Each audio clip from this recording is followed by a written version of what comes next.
আপনি আপনার স্ত্রীর কাছে বসে আছেন, একটা ফুরফুরে মনে আনন্দ চিত্তে স্ত্রীর সাথে আলাপ করছেন, তার সাথে আপনি ভাব আদান প্রদান করছেন, আল্লাহর আরশ পর্যন্ত খুশি হয়ে যায়।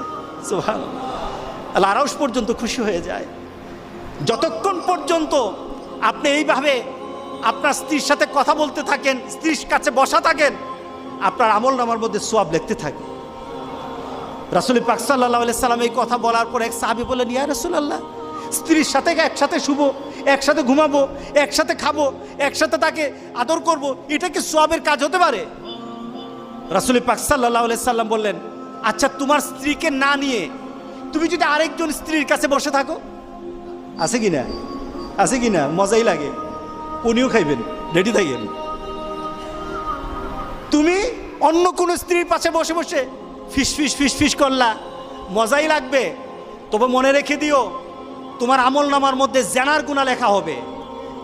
তুমি যতক্ষণ তোমার স্ত্রীর কাছে বসা থাকবে, জান্নাতের দরজাগুলি তোমার জন্য খোলা আরম্ভ হয়ে যাবে।